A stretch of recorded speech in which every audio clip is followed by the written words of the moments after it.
बिस्मिल्लाहिर्रहमानिर्रहीम। अस्सलाम वालेकुम डियर स्टूडेंट्स, उम्मीद है आप सब खैरियत से होंगे। Welcome to maths biology. Dear students, हमारा आज का जो टॉपिक है वो है प्रोटीन। डियर स्टूडेंट्स, हम प्रोटीन के बारे में जानेंगे, प्रोटीन की प्रॉपर्टीज़ के बारे में जानेंगे, प्रोटीन के स्ट्रक्चर के बारे में जानेंगे। डियर स्टूडेंट्स, प्रोटीन की अगर प्रॉपर्टीज़ की बात करें तो प्रोटीन जो है वो तमाम जानदारों के अंदर पाया जाने वाला सबसे अबंडेंट मॉलिक्यूल है, बायोमॉलिक्यूल है, यानी सबसे ज़्यादा पाया जाने वाला बायोमॉलिक्यूल है। Most abundant biomolecule. Dear students, अगर इसकी डिफाइन की बात करें तो protein are the polymers of amino acids. ये डिफाइन है इसकी।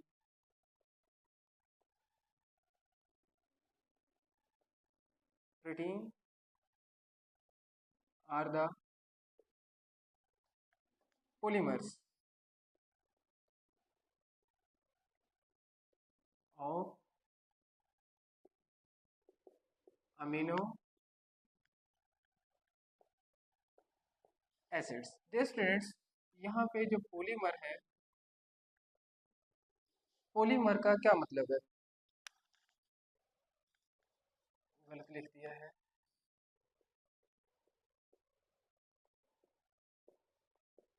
पॉलीमर, पॉली वर्ड का मतलब होता है मैनी, यानी बहुत सारे, और मर्स का मतलब होता है यूनिट्स, यानी एक ही यूनिट बार बार रिपीट होकर, या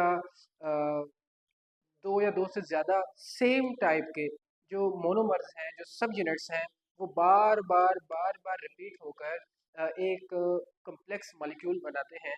तो इसीलिए प्रोटीन जो है वो पॉलीमर्स कहलाते हैं अमीनो एसिड्स के। मतलब ये हुआ कि जो अमीनो एसिड्स हैं, बहुत सारे अमीनो एसिड्स, या ऐसे कह लें कि 2 या 4 या 10 अमीनो एसिड्स बार बार रिपीट होकर एक बड़ा मॉलिक्यूल बना रहे हैं। दिस एक प्रोटीन के अंदर ऑलमोस्ट 3000 से लेकर और बहुत ज़्यादा, या सैकड़ों भी हो सकते हैं, हज़ारों भी हो सकते हैं, और लाखों में भी तादाद जा सकती है। तो इस तरीके से सैकड़ों से लेकर हज़ारों अमीनो एसिड्स कंबाइन होते हैं, जुड़ते हैं, और एक प्रोटीन का बड़ा मॉलिक्यूल बनाते हैं। डियर स्टूडेंट्स, अगर फिर से इसके फीचर्स की बात करें, यानी फंक्शंस की, यानी कैरेक्टरिस्टिक्स की बात करें, तो जो प्रोटीन है ये सेल के स्ट्रक्चर को बनाने में अहम किरदार अदा करती है।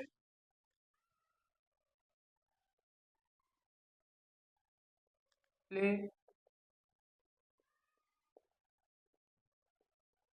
इम्पोर्टेंट रोल इन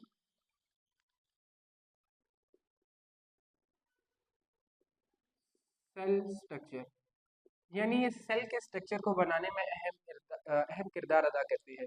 डियर स्टूडेंट्स, प्रोटीन, एक जानदार जो भी काम सरंजाम देता है प्रोटीन उसके अंदर शामिल होती है, यानी प्रोटीन अपना रोल ज़रूर प्ले करती है। डियर स्टूडेंट्स, अगर इसकी कंसंट्रेशन की बात की जाए तो एक सेल के ड्राई वेट का almost 50%, dry weight of cell, इसका जो 50% है, यानी खुश्क सेल का 50% प्रोटीन पर मुश्तमिल होता है। यानी ये हिसाब लगा लें कि सेल को अगर ड्राई कर दिया जाए, उसके अंदर से तमाम मॉइस्चर को रिमूव कर दिया जाए, पानी को रिमूव कर दिया जाए, और बाकी जो मटेरियल, जो बाकी पीछे ड्राई मैस बचेगा, उसमें से 50% प्रोटीन है, बाकी 50% लिपिड्स, कार्बोहाइड्रेट्स, मिनरल्स, ये चीज़ें मौजूद हैं। डियर स्टूडेंट्स, अगर स्ट्रक्चर की बात करें प्रोटीन की, तो proteins are made up of monomers called amino acids, यानी जो प्रोटीन है ये मोनोमर्स से मिलकर बनी हुई है, जिनको हम अमीनो एसिड्स कहते हैं, यानी कि अमीनो एसिड से मिलकर प्रोटीन्स बनती हैं।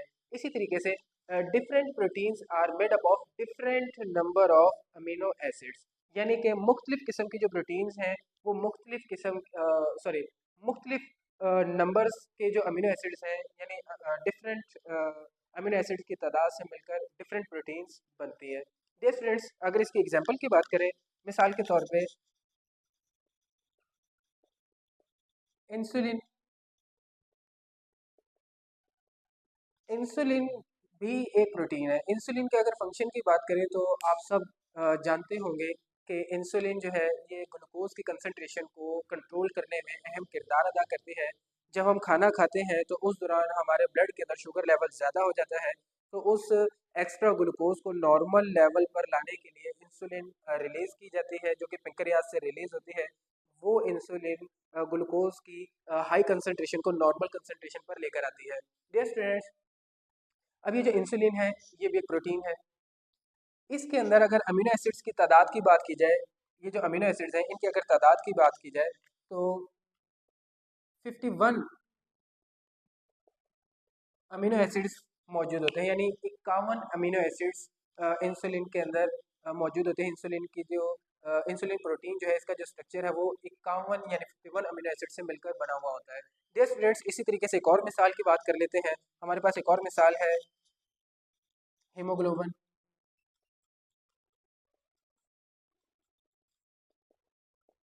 अब ये जो हीमोग्लोबिन है, आप अ, अगर इसके फंक्शन के बारे में आपको नहीं पता तो हीमोग्लोबिन हमारे रेड ब्लड सेल्स के अंदर मौजूद होती है। इसका काम होता है ऑक्सीजन को ट्रांसपोर्ट करना, यानी ऑक्सीजन जो है, ऑक्सीजन का जो मॉलिक्यूल है वो हीमोग्लोबिन के साथ बाइंड कर जाता है, और जो हीमोग्लोबिन है जब रेड ब्लड सेल्स यानी हमारे जो ब्लड है वो फ्लो करता हुआ टिश्यूज और फिर सेल्स तक पहुंचता है, तो हीमोग्लोबिन का काम होता है हर सेल तक उस ऑक्सीजन को पहुंचाना। डियर स्टूडेंट्स, ये जो हीमोग्लोबिन है ये भी एक प्रोटीन है। हीमोग्लोबिन के अंदर अगर अमीनो एसिड्स की तादाद की बात की जाए तो 574 574 अमीनो एसिड्स मौजूद होते हैं, यानी 574 अमीनो एसिड्स इसके अंदर मौजूद होते हैं, यानी कि जो हीमोग्लोबिन है वो 574 अमीनो एसिड्स से मिलकर बनती है। अब डियर स्टूडेंट्स, अमीनो एसिड्स क्या है? Amino acids are organic compounds,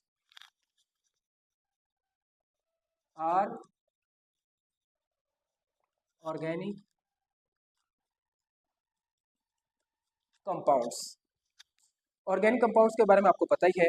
organic compounds basically ऐसे कंपाउंड्स होते हैं जिनके अंदर carbon and hydrogen basic component के तौर पर मौजूद होता है।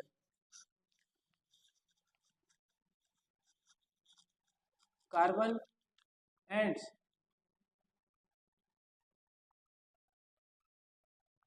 Hydrogen is present as a major constituent या मेजर कंपोनेंट, यानी सबसे ज़्यादा कार्बन और हाइड्रोजन की कंसंट्रेशन होती है। डियर स्टूडेंट्स, अमीनो एसिड्स के अंदर कार्बन और हाइड्रोजन के अलावा ऑक्सीजन और नाइट्रोजन भी मौजूद होते हैं।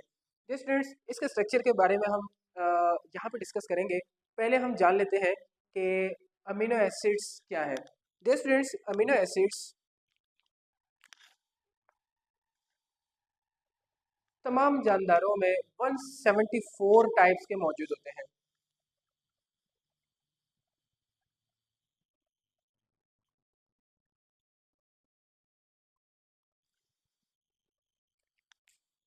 अब इन 174 में से 20 टाइप्स के जो अमीनो एसिड्स हैं वो सबसे ज़्यादा जानदारों में प्रेजेंट होते हैं।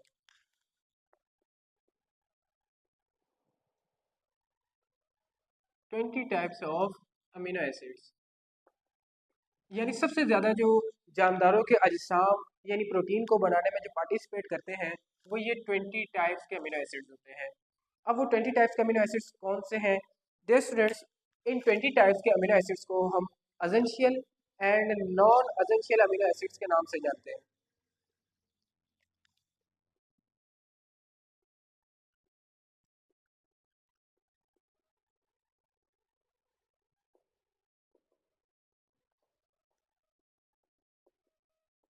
असेंशियल अमीनो एसिड्स, असेंशियल का मतलब होता है ज़रूरी अमीनो एसिड्स। अब ये ज़रूरी क्यों है? Dear students, essential amino acids को असेंशियल अमीनो एसिड इसलिए कहा जाता है क्योंकि ये हमारी बॉडी के अंदर नहीं बनते। not synthesized in our body। इसीलिए ये एसेंशियल अमीनो एसिड्स कहलाते हैं।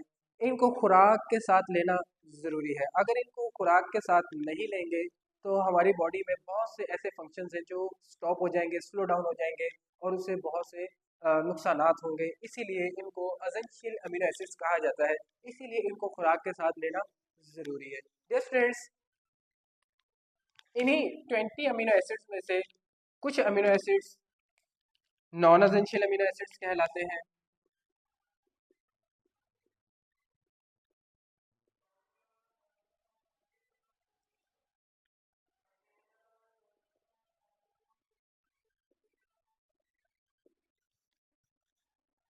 Dear students, non essential amino acids क्या है? नॉन एसेंशियल का मतलब है, ये जो वर्ड है नॉन एसेंशियल, इसका मतलब है गैर ज़रूरी, यानी ऐसे अमीनो एसिड्स जो हमारे बॉडी के लिए सॉरी जो इतने ज़्यादा ज़रूरी नहीं होते। क्यों?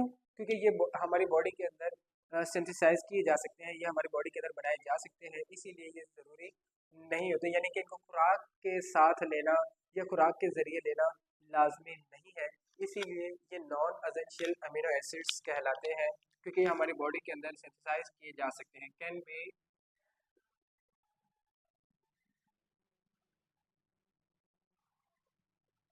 Synthesise in our body. Dear students, अगर इनकी तादाद की बात की जाए तो वो मैंने आपको बता दिया है 20 है। अब एसेंशियल उनमें से कितने हैं और नॉन एसेंशियल कितने हैं, ये हम जान लेते हैं। डियर स्टूडेंट्स, जो एसेंशियल अमीनो एसिड्स हैं वो है 9 आउट ऑफ 20, यानी इन 20 में से 9 amino acids essential amino acids हैं जिनको खुराक के ज़रिए लेना लाजमी है, जबकि जो 11 है, 11 आउट ऑफ 20 ये नॉन एसेंशियल अमीनो एसिड्स हैं, इनको खुराक के ज़रिए लेना लाजमी नहीं है, क्योंकि हमारी बॉडी के अंदर सिंथेसाइज किए जा सकते हैं, इसीलिए ये खुराक के ज़रिए लेना लाजमी नहीं है। डियर स्टूडेंट्स, अब amino acids are the building blocks. कैसे? ये प्रोटीन के बिल्डिंग ब्लॉक्स कैसे हैं?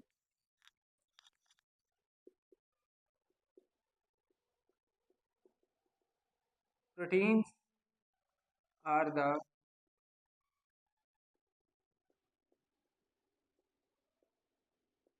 पॉलीमर्स ऑफ अमीनो एसिड्स, यानी कि जो प्रोटीन्स हैं ये अमीनो एसिड्स के पॉलीमर्स हैं, यानी प्रोटीन्स अमीनो एसिड से मिलकर बनी हुई हैं।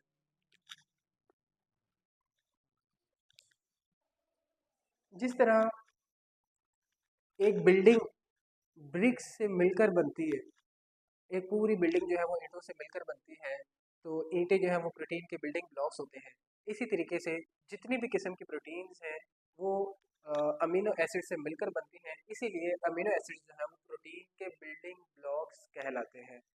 डियर स्टूडेंट्स, अगर हम इसके अमीनो एसिड के स्ट्रक्चर की बात करें तो अमीनो एसिड के अंदर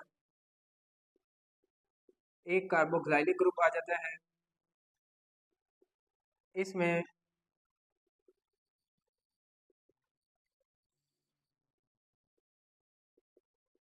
अमाइन ग्रुप आ जाता है,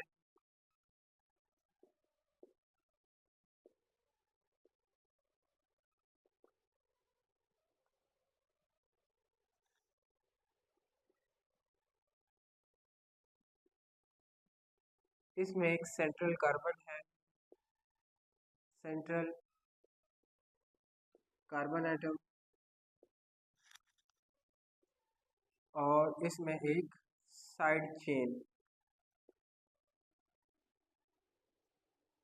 या इसको साइड ग्रुप भी कहते हैं। डियर फ्रेंड्स, ये चीज़ें मौजूद होती हैं एक अमीनो एसिड के अंदर। Central carbon, carboxylic group, R mean side chain या side group, here is hydrogen atom, यहाँ पे मैंने हाइड्रोजन एटम नहीं लिखा, इसमें एक हाइड्रोजन एटम ए है, and last one is amine group H2N या NH2। डियर स्टूडेंट्स, ये है एक अमीनो एसिड का स्ट्रक्चर। डियर स्टूडेंट्स, जैसे कि हमने डिस्कस किया था कि जो डिफरेंट किस्म की प्रोटीन्स होती हैं वो different number of amino acid से मिलकर बनती हैं। यानी ये जो इतनी हज़ारों लाखों किस्म की प्रोटीन्स हैं, ये इन 20 टाइप्स के अमीनो एसिड से ही बनी हुई है। अब अमीनो एसिड तो 20 टाइप्स के हैं, लेकिन प्रोटीन्स की तादाद लाखों में है। तो इसकी रीज़न ये है कि उनके अंदर अमीनो एसिड्स की तादाद मुख्तलिफ है। किसी में जिस तरह हमने यहाँ पे डिस्कस किया था कि इंसुलिन के अंदर 51 अमीनो एसिड है, जबकि हीमोग्लोबिन के अंदर 574 है। इसी तरीके से किसी अमीनो एसिड के अंदर 3000 होते हैं, किसी में 5000 है, किसी में 1000 है, किसी में 900 है। यानी कि अमीनो एसिड्स की तादाद मुख्तलिफ होती है। डियर स्टूडेंट्स, इसी तरीके से अमीनो एसिड्स के सीक्वेंस की बेस पे भी प्रोटीन्स डिफरेंट टाइप्स की होती हैं।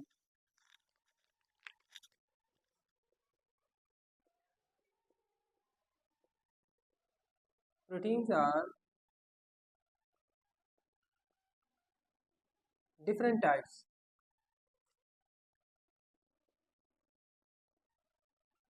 on the basis of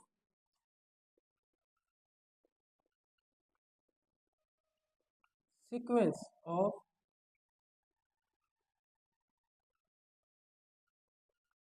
amino acid. यानी अमीनो एसिड की तरतीब की बुनियाद पे भी प्रोटीन्स डिफरेंट टाइप्स की होती है।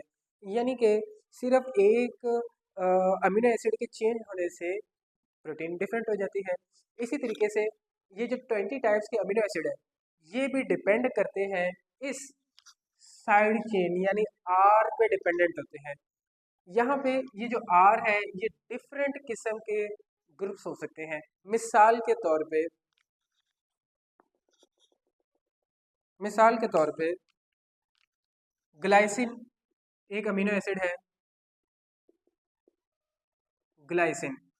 डियर स्टूडेंट्स, ग्लाइसिन के अंदर जो आर यानी साइड चेन है, यहाँ पे आर की जगह पर हाइड्रोजन मौजूद होता है। Central carbon, carboxylic group, here is hydrogen, here is amine group, and R की जगह पे यहाँ पे हाइड्रोजन मौजूद होता है, और इसी वजह से इसे ग्लाइसिन कहते हैं। यानी कि देखें, हाइड्रोजन आने की वजह से अमीनो एसिड चेंज हो गया है। डियर स्टूडेंट्स, इसी तरीके से एक अमीनो एसिड है एलानिन। अब ये जो एलानिन है, इसमें ये जो आर है साइड चेन, यहाँ पे आर की जगह पर मिथाइल ग्रुप मौजूद होता है, यानी CH3 ग्रुप मौजूद होता है कुछ इस तरीके से। Here is central carbon, carboxylic group, here is hydrogen and amine group, and यहाँ पे अब आर की जगह पे CH3। स्टूडेंट्स, ये देखें CH3 ये ग्रुप मौजूद है, इस वजह से अमीनो एसिड्स मुख्तलिफ हो गया।